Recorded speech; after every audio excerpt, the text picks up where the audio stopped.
Paper लेके हमको भेजना, जो मदद होगी। डॉक्टर साहब ये बताइए कि आज बनारस आए हैं, समाजवाद की बात कर रहे हैं, क्या कुछ कहेंगे आज के समय में जो जिस तरीके से बाबा साहब भीमराव अम्बेडकर और तमाम जो महापुरुष हैं उनकी बात करें, क्या लगता है कि ये जो पीडीए के लोग हैं समझ आएगी?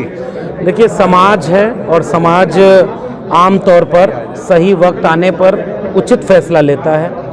समाज देखता है, समझता है, जागरूक करता है। कई बार जैसे हमको लगता है कि समाज नहीं समझ रहा है, लेकिन समझ रहा होता है। धोखा हो जाता है कभी कभी, झूठ में, फूट में और लूट में लोग लूट लेते हैं, वोट को लूट लेते हैं, हक को लूट लेते हैं। इसलिए हम जैसे लोगों को सामने आकर के कहना पड़ता है कि ये झूठ है, ये लूट हो रही है और ऐसे फूट डाली जा रही है। इन तीनों बातों को समझाना हमारी जिम्मेदारी है। हम अपनी जिम्मेदारी निभा रहे हैं, समाज तैयार बैठा है, एकजुट होगा, वंचित शोषित कमेरा समाज एकजुट होगा, झूठ लूट फूट की सरकार को किनारे उखाड़ फेंकेगा। इशारों में लगातार आप घेरने का काम किए हैं केंद्र सरकार और प्रदेश सरकार को, ये मोदी सरकार और योगी सरकार को लेकर क्या कहेंगे आप? ये सरकार अपने किए हुए वादों में फेल हो गई है। मीडिया मैनेज करके, मुकदमा फर्जी करा करके, लोगों को डरा करके अपनी अच्छी छवि बनाए रखना चाहती है। सरकार अगर काम करती है तो जनता बोलती है कि ये हमारे पक्ष में है। जनता जहां नहीं बोल पा रही है वहां वो लूट ले रहे हैं, जहां चुनाव नहीं जीत पा रहे हैं वहां बहुमत को लूट ले रहे हैं, या कुछ ऐसा कर दे रहे हैं जिसको पता नहीं लोगों को हो रहा है। महाराष्ट्र में किया, विपक्ष आरोप लगा रहा है कि ज़्यादा वोटर हो गए जितने लोग हैं। चुनाव आयोग इसका कोई जवाब नहीं दे रहा है। ईडी सीबीआई का दुरुपयोग, मीडिया की गुलामी, ये सब तो संकेत कुछ और कर रहा है। इसके वजह से जनता को हम ये समझाना चाहते हैं कि सरकार ने जितने वादे किए थे एक एक की सूची निकालिए और पूछिए कि 15 लाख किसके अकाउंट में आए, स्मार्ट सिटी कहाँ बनी, गड्ढे सड़क के भर गए क्या, यहाँ रोजगार मिल गया क्या? 10 लाख रोजगार हर साल यूपी सरकार में, और 69,000 शिक्षक भर्ती के लोग आज भी दर दर की ठोकरें खा रहे। 5 साल से शिक्षक भर्ती नहीं आई है, पेपर लीक हो रहा है, नौजवानों को हक मिल नहीं रहा।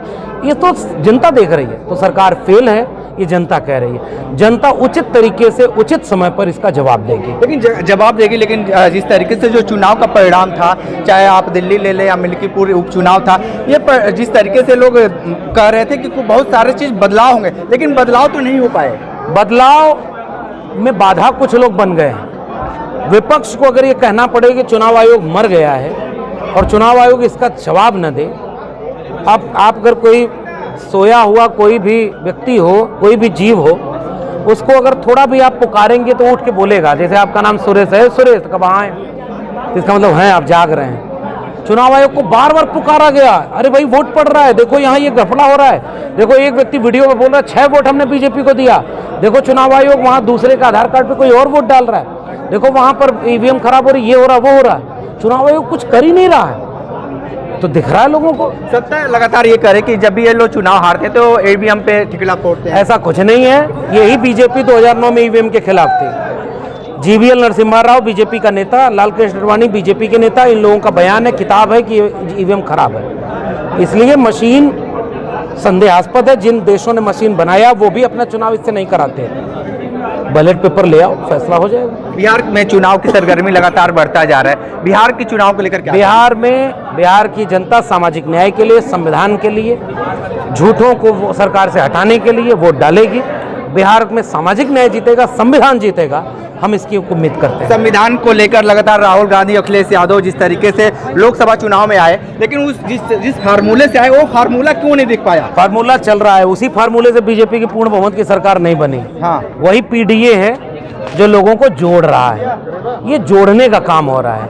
90% कमेरा मेहनतकश जनता इससे जुड़ रही है और एनडीए इससे हाँफ रहा है। तो वो झूठ लूट और फूट का सहारा ले रहा है। झूठ लूट और फूट हमेशा नहीं चलता, 2 बार चल जाए, 4 बार चल जाए, अब इसके दिन लद गए हैं। पीडीए जीतेगा, एनडीए हारेगा। ये बनारस है, प्रधानमंत्री नरेंद्र मोदी का संसदीय क्षेत्र, क्या देखें? मुझे उम्मीद थी कि आप कहते ये क्योटो है, हाँ, लेकिन आप कह रहे हैं बनारस है।